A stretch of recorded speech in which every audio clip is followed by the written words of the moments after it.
नमस्कार। प्लांटेक्स में आपका स्वागत है और हमेशा की तरफ से निवेदन है प्लांटेक्स को सब्सक्राइब करें, बेल आइकन जरूर दबाएं, हमारे वीडियोस को लाइक करें एंड फ्रेंड्स एंड फैमिली के साथ शेयर भी करना नहीं भूलें।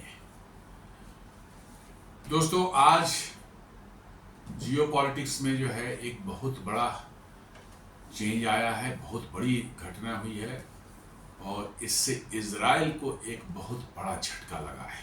जी हाँ, बहुत बड़ा झटका लगा। कह सकते हैं कि हाल के वर्षों में जो है इतना बड़ा झटका जो है इजराइल को कभी नहीं लगा था। खबर ये है कि यूके, कनाडा, ऑस्ट्रेलिया जो है ये तीनों ने जो है पैलेस्टीनियन स्टेट को रिकॉग्निशन दे दी है। मतलब पैलेस्टीन जो राज्य है, देश है, उसको एक देश के रूप में मान्यता दे दी है। जी हाँ, 1948 में जो है इजराइल जो है यूएन के रिजोल्यूशन के थ्रू बना था और तब से जो है ये फिलिस्तीन और इजराइल के बीच में जो है चल रहा है संघर्ष। इजराइल कहता है कि फिलिस्तीन नाम की कोई जगह नहीं, यहाँ पर कोई पहले भी कोई देश नहीं था फिलिस्तीन नाम से, इसलिए आज भी कोई नहीं है। ये यहूदियों का, ज्यूज का जगह हम लोग 3000 साल से यहाँ रहते आए हैं। कई बार हमें यहाँ से भगाया गया और अब 1948 में जो है यूनाइटेड नेशंस के जो है प्रयास से जो है यूनाइटेड नेशंस के रिजोल्यूशन के थ्रू जो है इजराइल एक नया देश बना। लेकिन पैलेस्टीनियंस जो है तब से जो है मान नहीं रहे हैं। वो कह रहे हैं कि हाँ, ये जगह हमारी है और लड़ाई चल रही है। आप देख रहे हैं कैसे हमास से पिछले 2 साल से लड़ाई हो रही है। इसके पहले भी हो चुकी है। अरब और इजराइल के बीच में लड़ाई, बहुत ज़बरदस्त लड़ाई हो चुकी है और इजराइल संभव सर्वाइव कर रहा है वहाँ पर।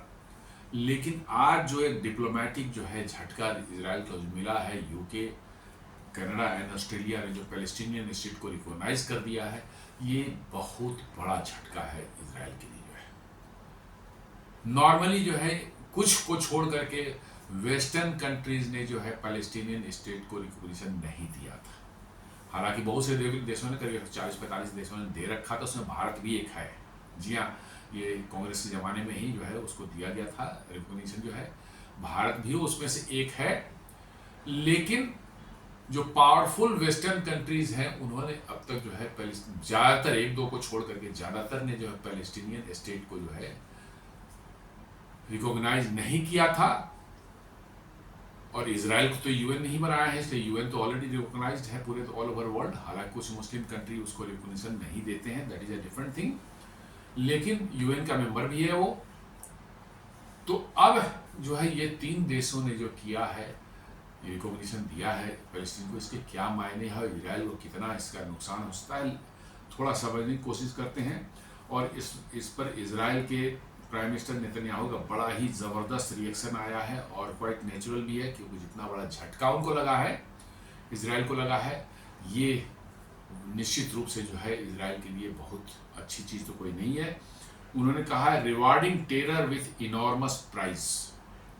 जी हाँ, उनका कहना है कि आतंकवाद को एक बहुत बड़ा पुरस्कार दिया गया है। ये उनका सिंपल सा United Netanyahu to UK, Canada and on Palestine, उन्होंने कहा है जो एक रिकॉग्निशन दिया है उस पर।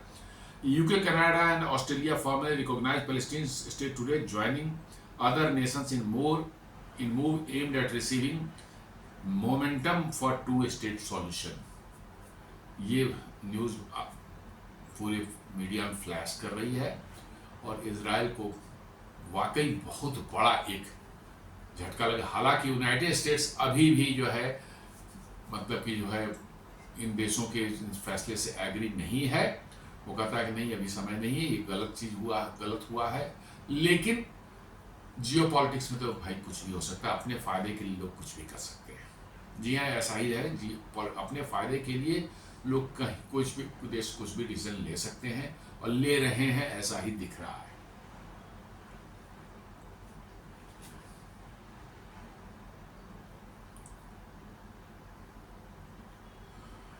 On September 21, 2025, the United Kingdom, Canada and Australia formally recognized the state of Palestine in a coordinated diplomatic move. ये इनके तीनों के स्टेटमेंट हम लोग देखेंगे, देख के लगता है कि तीनों ने आपस में बिल्कुल कोऑर्डिनेशन के साथ जो है डिस्कशन करके और तब इन्होंने ये रिकॉग्निशन का किया है। तीनों के अलग अलग स्टेटमेंट्स हम लोग देखेंगे क्या वहाँ के प्राइम मिनिस्टर्स ने बोला है। आपको लगेगा कि तीनों ने बातचीत करके ये की है। The announcements were made just before the UN General Assembly election session in New York, alongside similar decisions by Portugal and expected recognition from other European states. ये डिसीजन जो है यूनाइटेड नेशन जनरल असेंबली का session जो अभी just शुरू होने वाला है 1-2 दिन में, जो है उसके जस्ट पहले लिया गया है। और साथ साथ जो है पुर्तगाल ने भी मतलब कि इसको पहले ऑलरेडी कुछ दिन पहले कर दिया था। And expected recognition from other European states, और ये उम्मीद है कि और भी यूरोपियन स्टेट्स जो है इनको रिकॉग्नाइज करेंगे। अब इसके पीछे कारण क्या है? जियो पॉलिटिक्स में जैसा बताया कि सब अपने अपने फ़ायदे के लिए जो है डिस्टेंस लेते हैं। इजराइल से जो है यूरोप वेस्टर्न वर्ल्ड के साथ बहुत अच्छे रिलेशंस थे, लेकिन अभी जो यूरोप की जो हालत है, जिस तरह से जो है इस्लामिस्ट ने वहाँ कब्जा कर रखा है, जर्मनी पर, फ्रांस पर, इंग्लैंड पर, यूके पर, स्वीडन पर, बहुत से देश हैं जिनमें मुझे लगता है कि उस प्रेशर में आकर के वहाँ की सरकारें अब झुक रही हैं और इजराइल के अगेंस्ट जाकर के जो है इस तरह के फैसले वो ले रही हैं। ऐसा मेरा अपना अनुमान है, क्योंकि इन देशों में इस्लामिस्ट का प्रभाव बहुत ज़्यादा बढ़ चुका है। नॉन इमिग्रेंट माने इलीगल माइग्रेंट्स भी वहाँ बहुत ज़्यादा है और लीगली भी बहुत ज़्यादा घुस चुके हैं वहाँ पर जो है, और वहाँ की डेमोग्राफी भी बहुत हद तक बदल चुकी है और सरकारें अब वहाँ उनके दबाव के आगे झुकने लगी हैं, ऐसा दिखने में आ रहा है। कनाडा के का देखें तो कनाडा के जो प्राइम मिनिस्टर मार्क कार्नी जो है उनका कहते हैं, Canada recognises the independent state of Palestine as part of an international effort to preserve the 2 state solution. वो कहते हैं कि भैया इंटरनेशनल जो पूरा एक एफर्ट है 2 स्टेट थ्योरी जो बनी हुई है, 2 स्टेट मतलब कि जो है सॉल्यूशन जो है इस प्रॉब्लम का इजराइल पैलेस्टीन का, उसको ध्यान में रखते हुए कनाडा ने यह डिसीजन लिया है। फिर ये कहते हैं कि कंडीशंस उसका Palestinian authority must implement governance reforms, hold elections and ensure demilitarisation.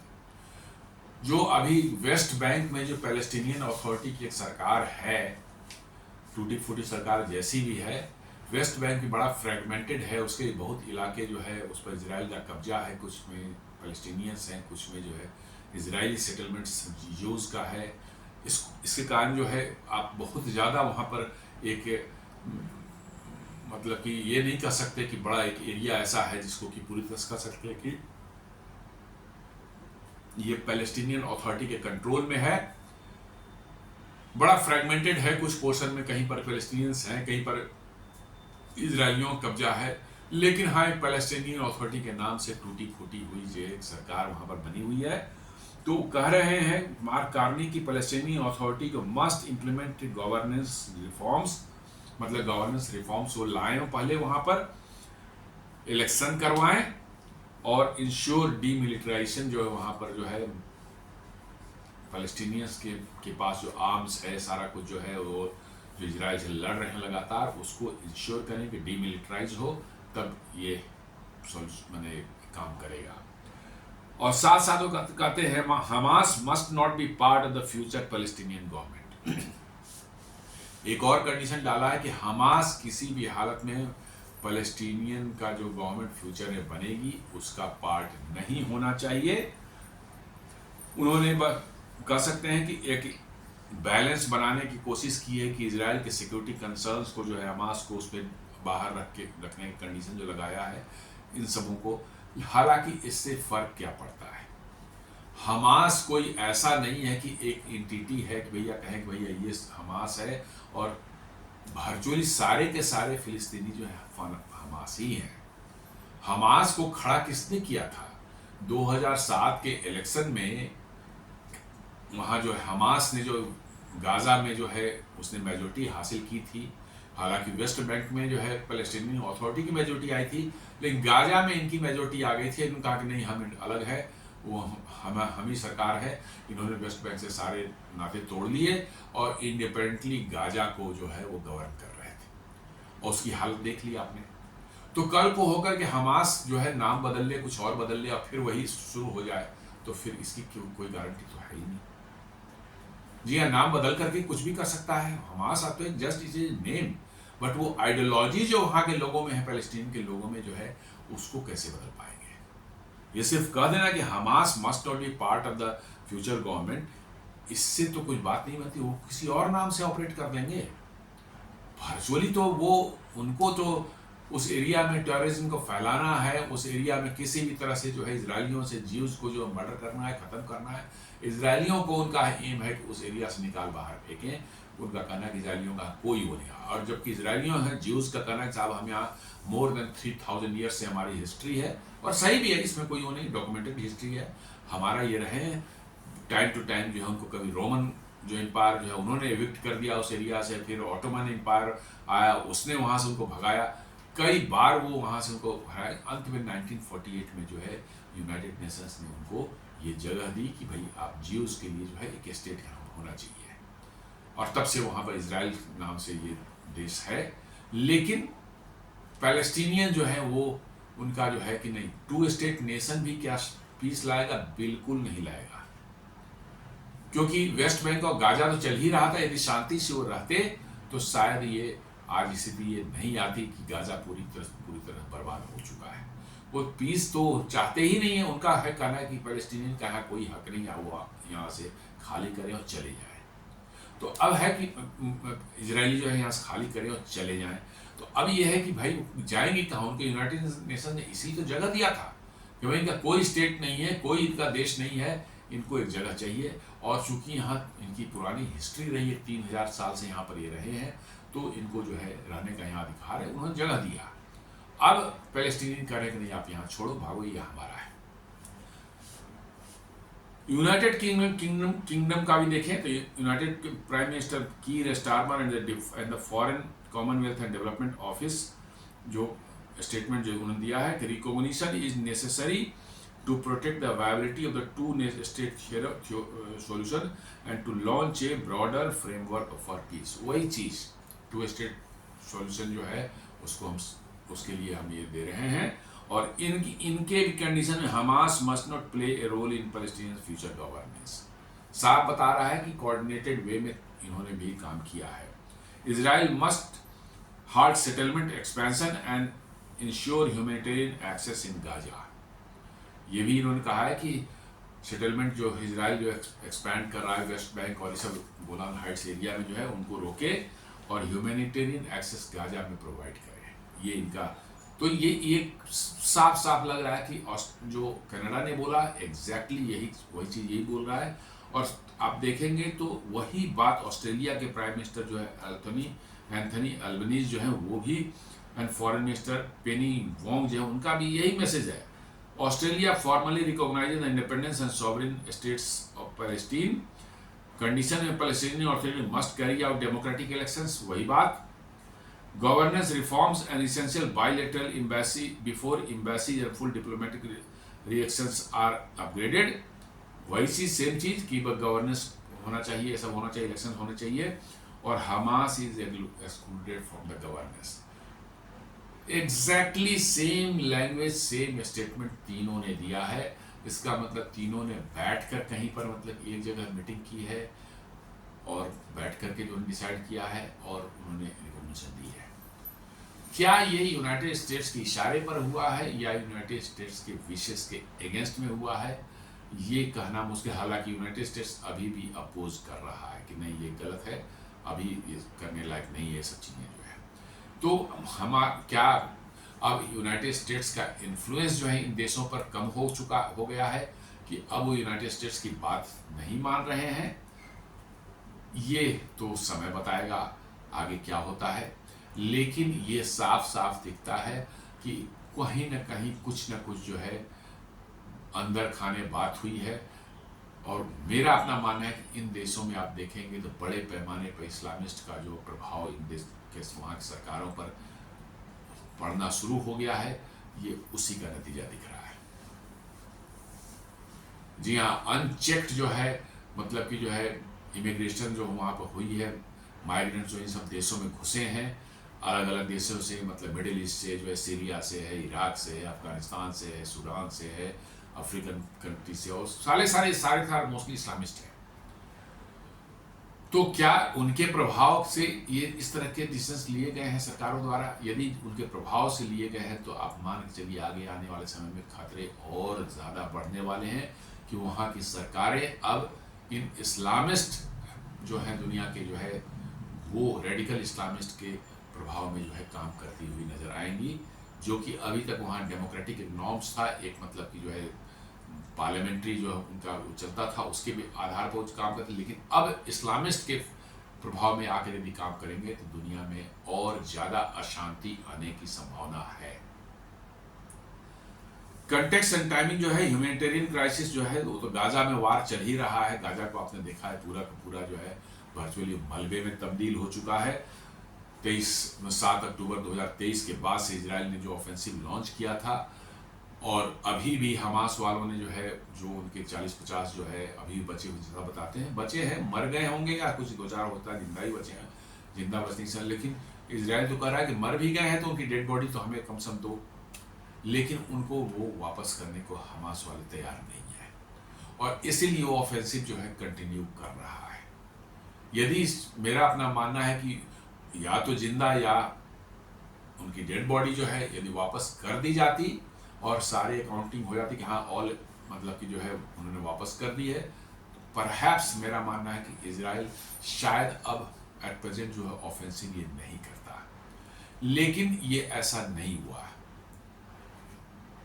Hamas अभी भी अड़ा हुआ है, नहीं दे कोई सेटलमेंट मानने को तैयार नहीं है, और पहली कंडीशन इजराइल की है कि भैया किसी तरह का पीस इनके साथ होगा तभी जब ये हमारे बंधकों को जो है छोड़ दें, वापस करें, लेकिन हमास मानने को तैयार नहीं है।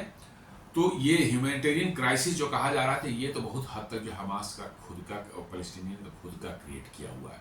7 अक्टूबर यदि वो नहीं करते तो क्या ये होता? और 7 अक्टूबर के करने का जो तरीका था, जो उसके पीछे मंशा थी, वो मैं आपको बता देता हूँ। ये सारे लोग इसको माने कि इजराइल के साथ आपको पता रहे कि जो डोनाल्ड ट्रंप के पहले टर्म में जो है एक अब्राहमिक अकॉर्ड्स जो है आया था, जिसमें इजराइल और अरब देशों के बीच में एक पीस होना था।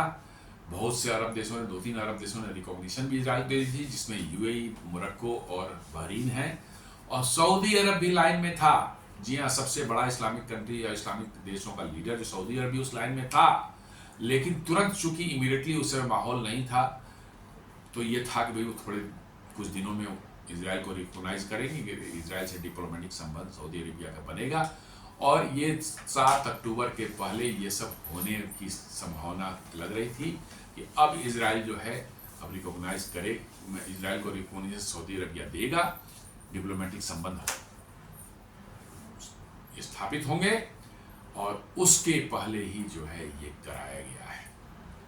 इसका मतलब साफ साफ है कि सऊदी अरब इजराइल को रिकॉग्नाइज न कर दे, और इजराइलियों को अरबों की जो है एक माने रिकॉग्निशन न मिल जाए, एक उनकी लेजिटिमेसी न मिल जाए, इसको जियोपार्टाइज करने के लिए जो है ये हमास वाला जो है अटैक 7 अक्टूबर को कराया गया था। अदरवाइज कोई रीजन नहीं था कि हमास जो है इस लेवल पर जो है ऑफेंसिव करता, इतना ब्रूटल वे में ऑफेंसिव करता हो। ये सऊदी अरब का जो चल रहा था कि रिकॉग्नाइज करने वाला है इजराइल को, और उस सऊदी अरब के रिकॉग्नाइज करने से बहुत बड़ी बात होती कि इस्लामिक वर्ल्ड का एक लीडर था है, और वो इजराइल को रिकॉग्नाइज कर रहा है, तो अदर अरब देशों के सामने एक समस्या खड़ी हो जाती, और बड़ा ही एक इजराइल का पक्ष मजबूत होता हुआ नजर आता। उसको जियोपार्टाइज करने के लिए ये सारी चीज़ें ईरान और चाइना और ये सब मिल करके जो है इन लोगों ने, सीरिया वगैरह ने मिलकर ये कराया था। यही सारे एक्सपर्ट यही बता रहे हैं। UNGA का भी coordinate announcements were deliberately timed for the UN high-level week when France, Belgium, Luxembourg and others signaled support। जी हाँ, ऑलरेडी जो है फ्रांस, बेल्जियम एंड लग्जमबर्ग जो है सिग्नल दे रहे हैं कि वो सपोर्ट करेंगे पैलेस्टीनियन काउज को जो है रिकॉग्निशन का जो है। तो इसका मतलब है कि ये ऑलरेडी माहौल बना रहे हैं और UN जनरल असेंबली का इलेक्शन है, वहाँ पर इस पर बड़े मतलब हमें लगता है कि इस बातों का बहुत असर पड़ेगा और बहुत ज़्यादा इस पर चर्चा होगी और बहुत ज़्यादा मतलब कि कह सकते हैं गहमा गहमी रहेगी। तीसरा, domestic pressure. Governments face strong domestic calls for a clear moral stand on Palestine while maintaining support for Israel security. इससे थोड़ा सा मैं डिसएग्री करता हूँ कि मोरल का कोई वो नहीं है, ये सब बस अपने जिस समय अपना फ़ायदा जिसमें है वही काम करते हैं ये लोग। और चूंकि जो है इस्लामिस्ट लोगों का प्रेशर उन देशों में हो चुका है बहुत ज़्यादा, सरकार को भी वो मैनिपुलेट करने में सक्षम है, ये उसी का नतीजा है। मोरल कुछ नहीं होता है, उनके प्रेशर की वजह से जो है ये सारा चीज़ कर रहे हैं लोग। क्योंकि अब यूरोप के बड़े बड़े देश जो हैं उनके यहाँ न काबिलियत रह गई है न इच्छा रह गई है इन इस्लामिस्ट को जो है कंट्रोल करने का या रसिस्ट करने का या इलीगल इमिग्रेंट्स को वहाँ से बाहर करने का। ये उनकी जो है कैपेबिलिटी में भी नहीं है, रह गई है, और उनकी जो है इच्छा शक्ति जो अंदर से होती है वो भी ख़त्म हो चुकी है। और ये साफ साफ नज़र आ रहा है कि इजराइल को ये पैलेस्टीन को जो है ये जो रिकॉग्निशन धीरे धीरे करके वेस्टर्न कंट्रीज दे रहे हैं, it is only due to that, और दूसरा कोई कारण ही नहीं है। कंटेक्स्ट ये तो हमने देखिए legal and diplomatic meaning of recognition. Recognition देने से क्या वो देश माने बन जाएगा? तो सिर्फ रिकॉग्निशन किसी एक देश के बोलने से तो नहीं हो जाता। अब हम किसी को, भारत किसी को बलूचिस्तान को रिकॉग्नाइज कर दे तो बलूचिस्तान देश तो नहीं बन जाएगा अभी। रिकॉग्निशन मतलब political act, it signals that A state will treat Palestine as sovereign entity under international law। जैसे भारत ने पैलेस्टीन को दे रखा है, तो आपने देखा होगा कि एक बार इंदिरा गांधी फिलिस्तीन गई थी, एक बार मोदी जी भी फिलिस्तीन गए थे, वेस्ट बैंक में वो गए थे, पैलेस्टीनियन अथॉरिटी के चीफ से मुलाकात भी की थी। इसका मतलब आपने रिकॉग्निशन दे दिया, मतलब आप मानते हैं उसको देश पर। यूनाइटेड नेशंस और इंटरनेशनल लॉ के थ्रू वो स्टेट नहीं है, अभी भी एक देश नहीं है, लेकिन फिर भी आपके लिए वो देश है, तो आप उससे जो है डिप्लोमेटिक टाइज रख सकते हैं, उनकी एम्बेसी भी खोल सकते हैं, कुछ भी कर सकते हैं, और वहाँ पर एज ए स्टेट विजिट भी आप कर सकते हैं। उनके चीफ जो हैं वो भी आपके देश में आ सकते हैं, वो कर सकते हैं, लेकिन इससे उसको लीगल सैंक्टिटी जो इंटरनेशनल लॉ के नहीं मिल जाती जब तक कि कुछ कंडीशंस है। Not UN membership. UN membership requires security council approval, not veto. No veto by P5, especially the US, which remains unlikely in the short term। Security council से उसको अप्रूवल होगी, तभी वो यूएन का मेंबरशिप उसको मिलेगा, और तभी उसको जो है यूएन की रिकॉग्निशन मिलेगी एज ए कंट्री। और उसमें सबसे ज़रूरी है कि 5 जो है परमानेंट मेंबर्स जो हैं उनमें कोई भी वीटो ना करे। तो एट प्रेजेंट जो है अमेरिका जो है वो चूँकि नाराज़ है इन बातों से, तो अमेरिका यदि वीटो कर देगा तो उसको यूएन की मेंबरशिप नहीं मिलेगी, तो यूएन में एक देश की तरह वो नहीं रिकॉग्नाइज हो सकता है फिलहाल। Criteria recognition references the Montevideo convention standards, population, territory, governance, international capacity, ये सब जो है कुछ पैरामीटर्स है जो कि मॉन्टेवीडियो जो कन्वेंशन के तहत जो है डिफाइंड होता है कि हाँ ये बाउंड्रीज है, इतनी ये पॉपुलेशन इनका है, ये टेरिटरी है, पूरा एक उनका बना हुआ है, क्या इनकी इंटरनेशनल कैपेसिटी है, ये सब चीज़ें डिफाइंड होती है, तब जो है देश को एक रिकॉग्निशन मिलता है कि भैया अब ये देश है और ये इसकी बाउंड्री है, ये इसका गवर्नेंस मॉडल है, ये इसका पॉपुलेशन है, सारी चीज़ें डिफाइन होती है। वो कहीं होता हुआ नहीं दिखता, क्योंकि अभी पैलेस्टीन का कौन सा एरिया है जो पैलेस्टीन के कंट्रोल में है, चाहे पैलेस्टीनियन के वहाँ गवर्नेंस चलता है, कुछ पता नहीं है। वेस्ट बैंक भी जो बोला था वो भी आप मैप देखेंगे तो बड़ा फ्रेगमेंटेड है, बीच बीच में इजरायलीज घुसे हुए हैं बहुत से एरिया में। कहीं यहाँ पर सेटलमेंट है पैलेस्टीनियन के, तो वहाँ पर इजरायलियों का मिलेगा, जूस का मिलेगा, ये पूरा का पूरा एकदम एरिया जो है आपको फ्रेगमेंटेड वे में, कहीं एक कंटिगुअस टेरिटरी आपको दिखता ही नहीं है। तो कैसे डिफाइन करेंगे कि भाई कौन सा एरिया फिलिस्तीन है, कौन सा एरिया इजराइल है? बड़ा मुश्किल हो जाएगा इसको डिफाइन करना, it will become almost impossible. इसलिए जो है ये फिलहाल जो है रिकॉग्निशन कागज पर आप जरूर दे देंगे, उन देशों में आप ट्रीट करेंगे उनको एज ए कंट्री जो की तरह से, लेकिन क्या वो एज ए कंट्री फंक्शन कर पाएगा या एज ए कंट्री बन पाएगा, ये इस पर बहुत बड़ा क्वेश्चन मार्क है।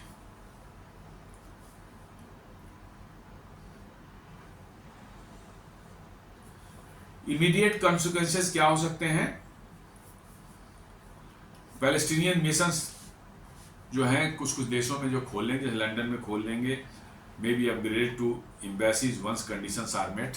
जी हाँ, खोल लीजिए आप, वो तो रिकॉग्निशन आपने दे दिया, आपने मान लिया एक देश है तो आपने यहाँ एम्बेसी खोल लें, उनका जो है पैलेस्टीनियन मिशन खोल लें, कुछ भी खोल सकते हैं, वो तो हो सकता है, जिन्होंने रिकॉग्नाइज किया वो हो सकता है खोल लें वहाँ पर। Privileges, expanded diplomatic rights, greater parity in negotiations, increased international aid and governance support। ये तो थोड़ा सा हो ही जाएगा, कुछ ज़्यादा देश यदि रिकॉग्नाइज कर देंगे तो डिप्लोमेटिक राइट्स भी कुछ बढ़ जाएंगे, बहुत से देशों से डिप्लोमेटिक रिलेशनशिप भी उसके बन जाते हैं, तो फ़ायदा तो उसको मिलेगा ही मिलेगा। नेगोशिएशंस में भी थोड़ा उसको जो है इसका फ़ायदा मिलेगा, पैरिटी मिल सकती है कि भाई एक देश की तरफ से उस देश में जाके बात करेगा, अपनी बातें रखेगा। इंक्रीज इंटरनेशनल एड, जी हाँ, इंटरनेशनल एड्स भी जो है बहुत से कंट्री जो रिकॉग्नाइज किए दे सकते हैं, हालांकि यूएन नहीं देगा जब तक यूएन के मेंबर नहीं बनेंगे, यूएन नहीं दे सकता, लेकिन कुछ कुछ देख के ह्यूमैनिटेरियन क्राइसिस वगैरह तो यूएन भी आज भी देता है, तो एड वगैरह का उनको मिल सकता है। एंड गवर्नेंस के लिए सपोर्ट भी, इलेक्शन कराना, ये सब कराना जो है कुछ हो, या वहाँ पर इंफ्रास्ट्रक्चर बनाने कुछ कुछ सब जो सपोर्ट डिफरेंट देशों से मिलना शुरू हो जा सकता है। Limitations and no change on the ground in territorial control, वही मैं बोल रहा था, टेरिटोरियल कंट्रोल पर कोई चेंज नहीं हो पाएगा। UN membership block bye US veto, US veto ने करके यूएन मेंबरशिप ब्लॉक कर देगा तो कुछ भी नहीं हो पाएगा, यूएन में उनको मेंबरशिप नहीं, यूएन में अपनी बात नहीं रख पाएंगे, सिक्योरिटी काउंसिल में बात नहीं रख पाएंगे, और टेरिटोरियल कंट्रोल पर कोई चेंज नहीं आएगा, तो फिर ये कागजों में ही फिलिस्तीन बन कर रहा जैसे इतने दिनों से चल रहा है। लेकिन हाँ, इजराइल के लिए कह सकते हैं कि डिप्लोमेटिक हार तो जरूर है, क्यों हुआ कैसे हुआ वो बात अलग है, लेकिन एक डिप्लोमेटिक मतलब कि जो है डिफीट जो है इजराइल के लिए बहुत जबरदस्त ही है। एज ऑफ मिड 2025 127 जो है 193 यूएन के मेंबर्स हैं, उनमें से 147 ने जो है इनको जो है रिकॉग्नाइज कर रखा था इजराइल को, उसमें इंक्लूडिंग इंडिया, भारत ने भी उनको रिकॉग्निशन दे रखी थी। Some counts put the member a bit higher 150, कुछ लोग इसको 150 भी बताते हैं, लेकिन क्योंकि अभी जो है कुछ दिया है, फ्रांस ने दिया है, अब और ये 3 और लोगों ने दिया, तो 150 के आसपास में लोग कहते हैं देश है जो फिलिस्तीन को जो है रिकॉग्निशन दे चुके हैं। Who already recognized Palestinian examples, key example almost of all of Asia, करीब एशिया पूरा, Africa, Latin America, middle east ने रिकॉग्नाइज कर रखा है। यूरोपियन कंट्रीज में पहले जो है Sweden, Spain, Ireland, Norway, Slovenia ये सब थे, और कंट्रीज ने दैट रिकॉग्नाइज रिसेंटली अभी जो उन्होंने किया, Armenia, Bahamas, Trinidad and Tobago, Jamaica, Barbados made formal recognition in 2024-25 में उन्होंने किया है, और ये 3 अभी जो है ये हुए हैं। Who does not recognize? Here are some of the countries that has not recognized state of Palestine or negotiations were uncertain or pending. Western European में Austria, Belgium, Croatia, Denmark, Estonia, Finland, Germany, Greece, Italy, Latvia, Lithuania, Luxembourg, Netherlands, North Macedonia, Portugal, San Marino, Slovenia, Switzerland, United Kingdom ने अभी कर ही दिया है until its formal announcement in सितंबर 2025। United States ने अभी कर दिया है। अमेरिका में जो है यूनाइटेड स्टेट्स नहीं करता है, कनाडा भी नहीं करता था, लेकिन कनाडा ने आज कल ही जो है कर दिया, इसको 21 तारीख को कर दिया। और एशिया में जो है Japan, South Korea, Singapore, Myanmar had not as of April to recognise Palestine. तो है अभी भी 40-50 देश हैं जिन्होंने यूएन के जो मेंबर हैं उन्होंने नहीं किया है, और करीब 140 105 से लेकर 150 के बीच में जो है लोगों ने देशों में कर दिया है। लेकिन कर देने से जब तक उसका जो सबसे बड़ा क्वेश्चन है टेरिटोरियल उनका क्या होगा, हु विल डिमार्क और कैसे उनको टेरिटोरियल मिलेगी। ये वेस्ट बैंक तो था, लेकिन धीरे धीरे इसराइल का इंक्लूजन बढ़ता गया, उन्होंने बहुत से एरिया कब्जा लिए, गाजा भी उनका था, गाजा में भी अब देख रहे हैं कैसे हो रहा है। तो टेरिटोरियल जो है उनका क्या शेप है और कहाँ है, कितना उनका टेरिटरी कितनी दूर तक है, कहाँ तक माने फैले हुए हैं, जब तक ये डिफाइंड नहीं होगी एज ए कंट्री उसको कैसे आप मानेंगे और क्या उनका माने चलेगा वो हिसाब किताब। इसराइल ने बड़ा रिएक्शन को देंगे, इसराइल ने जबरदस्त रिएक्शन दिया है, furious condemnation. PM Benjamin Netanyahu called recognition a reward for terrorism. जी हाँ, उनका तक आतंकवाद को आपने पुरस्कृत किया है, कुछ हद तक सही भी है, कह सकते हैं आप। Threats possible annexation steps, diplomatic downgrades और economic retaliation against recognising countries. जी हाँ, ये हो सकता है कि जिन्होंने जो है रिकॉग्नाइज किया है उनसे जो है इजराइल के डिप्लोमेटिक रिलेशंस खराब हों, इकोनॉमिक रिटेलिएशन भी हो सकते हैं उन देशों के साथ जो है। बट इजराइल अपने आप में बड़ा बहुत छोटा सा देश है, इकोनॉमी ठीक ठाक अच्छी है, लेकिन छोटा सा देश है, बहुत छोटी पॉपुलेशन, बहुत छोटी टेरिटरी है, कितना इन्फ्लुएंस होगा उसका वो देखने वाली बात है। यूनाइटेड स्टेट्स में है, कहता है कि oppose the move claiming unilateral recognition undermines negotiation and complicate security cooperation. United States का नहीं, ये गलत है, ये हम इससे एग्री नहीं करते हैं। ये यूनिलेटरल रिकॉग्निशन इस तरह से देश देना शुरू करेंगे तो ये निगोशिएशन जो बात जो हो रही है और वो उसको अंडरमाइन करेगा, और सिक्योरिटी कॉम्प्लिकेशंस जो है उसको भी, कोऑपरेशन को उसको भी अंडरमाइन करने वाला है चीज़। तो इसलिए ऐसा लगता है कि यदि यूएन सिक्योरिटी काउंसिल में होगा तो यूनाइटेड नेशन शायद इसको वीटो कर दे। पैलेस्टीनियन अथॉरिटी जो है वो कह रहे हैं कि welcome recognition as historic and major step towards full statehood, committed to reform and elections to meet conditions set by recognising states. वो तो खुश होंगे ही, पैलेस्टीनियन अथॉरिटी तो खुश है, भैया हमको फुल स्टेटहुड मिल जाएगा, इस तरह से और कुछ देश आ जाएंगे, यूनाइटेड स्टेट्स भी यदि कर देता है तो फुल स्टेटहुड हमें मिल जाएगा और हम इलेक्शन करा देंगे, वो सब करा सारी बातें। पर इन सब इस्लामिक कंट्री में इलेक्शन कोई मतलब नहीं होता, वो सिर्फ इलेक्शन नाम के पर होते हैं और उसके थोड़े दिनों में पूरी तरह से जो है वो इस्लामिक फोर्सेज जो कैप्चर कर लेती हैं। कोई इलेक्शन का वहाँ कोई ना कोई वैल्यू है और ना किसी तरह का उसका जो है कोई मतलब है। हमास कह रहा है कि praise recognition but remains excluded from future government by condition set by UK, Canada and Australia. Hamas भी जो है रिकॉग्निशन को प्रेज कर रहा है, लेकिन उसको तो एक्सक्लूड किया गया गवर्नेंस से जो है, लेकिन कोई मतलब नहीं, वो नाम बदल के घुस जाएंगे, उसमें कोई फर्क नहीं पड़ता। सारे के सारे जो है उसी माइंडसेट के हैं, उसी आइडियोलॉजी के हैं। ऑल पैलेस्टीनियंस को आप ये नहीं कह सकते कि वो शांति से ज़िंदगी गुजारने के पक्ष में है।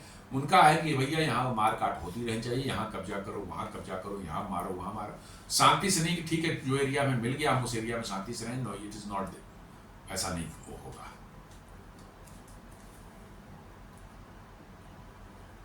बिग पिक्चर यदि हम देखा जाता है, major symbolic shift, first time the close allies UK, Canada and Australia recognise Palestine marks a historic break with past western policies. यहाँ वही तो मैं बोल रहा था कि अमेरिका की लगता है हेजमनी, या अमेरिका की जो एक पकड़ थी दुनिया के जियोपॉलिटिक्स के ऊपर में, खासकर वेस्टर्न जो उसके एलाइज थे उनके ऊपर में, जो है लगता है वो पकड़ धीरे धीरे ढीली हो रही है और ये उन देशों पर अपना जो है ये जो उसका अमेरिकन जो पकड़ थी उनका जो इफेक्ट था उन पर वो कम हो रहा है।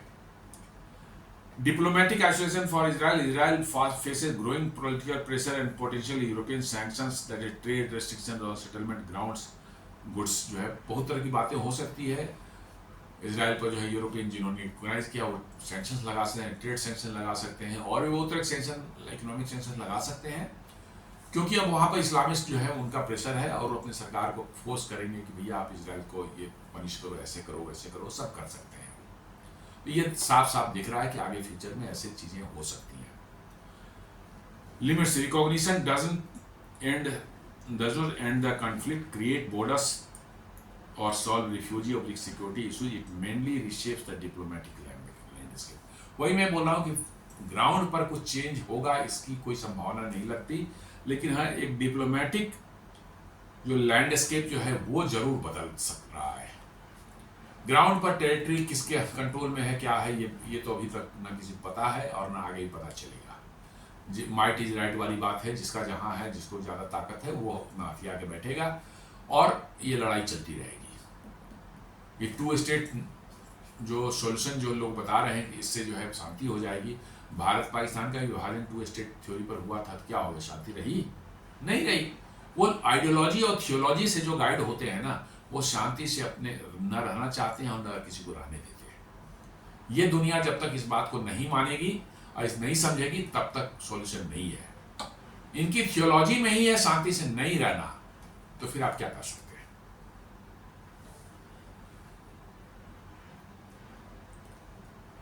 अब आगे क्या हो सकता है शॉर्ट टर्म में? More European states will join recognition during UNGA week, जहां कुछ और यूरोपियन देश ज्वाइन कर सकते हैं। Countries will push the PA to implement reforms and elections, Palestinian authority को जो है वो रिफॉर्म्स एंड इलेक्शंस के लिए पुश कर सकते हैं। दिखावे के लिए वो कर भी देंगे, जी इलेक्शन भी करवा देंगे, लेकिन वो ओनली फॉर द दिखाने के लिए होता है, अंदर में कुछ और चलती रहती है। मीडियम टर्म में आप देखें ना, if reform succeeds, embassies open and bilateral cooperation deepens. If not, recognition risk remaining largely symbolic. अब देखने वाली बात होगी कि अब पैलेस्टीनियन अथॉरिटी कितना आगे बढ़ पाती है, कितना उनका जो इन्फ्लुएंस अपने एरिया पर, अपने लोगों पर, किस तरह से कोऑर्डिनेटेड वे में वो अपना दिखा सकते दुनिया के भाई हाँ एक देश के रूप में, रिस्पॉन्सिबल कंट्री के रूप में हम उभर के आ सकते हैं, शांतिपूर्ण इलेक्शन करा सकते हैं, फ्री एंड फेयर इलेक्शन करा सकते हैं, एक अथॉरिटी इस्टेब्लिश कर सकते हैं, ये सब कर सकते हैं, तो शायद दुनिया उनको माने। लेकिन ये जो हालत है वहाँ पर मतलब कौन कब्जा कर ले पावर पर, नोबडी नोज। तो ऐसे में तो ऐसे ही चलता रहेगा, ये सिर्फ कागजों पर बना रह जाएगा और सिचुएशन ऐसे ही बनी रहेगी। Full UN membership of Palestine removes blocked unless the US shifts policy. जब तक US नहीं चाहेगा तब तक जो है इनको फुल UN मेंबरशिप नहीं मिल सकती। Over time growing bilateral recognition में strengthen Palestinians international legitimacy, increasing pressure for a political settlement. हाँ ठीक है, बहुत से देशों से डिप्लोमेटिक रिलेशन बन जाएंगे, थोड़ा सा प्रेशर उन देशों की तरफ से बन सकता है कि भाई सेटलमेंट कीजिए, लेकिन सेटलमेंट क्या किया जाएगा? सेटलमेंट तो UNGA ने 1948 में किया था, उसको पैलेस्टीनियन खुद भी मानने को तैयार नहीं है। कहते हैं नहीं, इजराइल को यहाँ रहना ही नहीं चाहिए, ज्यूज को यहाँ रहना ही नहीं चाहिए, भागे यहाँ से। जबकि UN ने तो यही सेटल किया था भाई उनका कुछ पोर्शन जो उनका है वो रहेंगे वहां पर। यदि उसको मान लेते वो तो शायद मतलब ये समस्या नहीं, लेकिन उनका कहना है कि हम मानते ही नहीं है, यहाँ पर कोई ज्यूज रह ही नहीं सकते। तो जब आप नहीं कुछ माने तैयार है, दूसरे कैसे फिर मानेंगे? तो इसलिए ये मुझे लगता है कि ये ऐसे ही चलता रहेगा, ये कागजों पर दिखाने का एक अपना बन जाता है इनका। और यहाँ पीस वगैरह जो है इस एरिया में, पूरे मिडिल ईस्ट में उम्मीद करना आज से नहीं 1400 साल से जो है ऐसा ही चलता आ रहा है। पूरे के पूरे मिडिल ईस्ट में जो है पीस कभी नहीं रहा है और आगे भी नहीं रहेगा, क्योंकि इनकी थियोलॉजी जो है वो कहती है कि शांति से रहना ही नहीं है। तो दोस्तों ये मेरा आज का एक विश्लेषण था, कैसे UK, कनाडा एंड ऑस्ट्रेलिया ने जो है पैलेस्टीनियन स्टेट को जो है रिकॉग्निशन दिया है। इजराइल को एक बहुत बड़ा डिप्लोमेटिक और जियोपॉलिटिकल उसमें झटका लगा है। यूनाइटेड स्टेट्स अभी भी इजराइल के साथ है। अब देखना है कि आगे कैसे चीज़ें निकल कर आती हैं। तो दोस्तों ये हमारा वीडियो उम्मीद था आज का, उम्मीद करता हूँ आपको पसंद आया होगा। आप इससे निवेदन है आप इसे लाइक करें, फ्रेंड्स एंड फैमिली के साथ शेयर करें, हमारे चैनल को सब्सक्राइब करें और बेल आइकन दबाना बिल्कुल नहीं भूलें। धन्यवाद।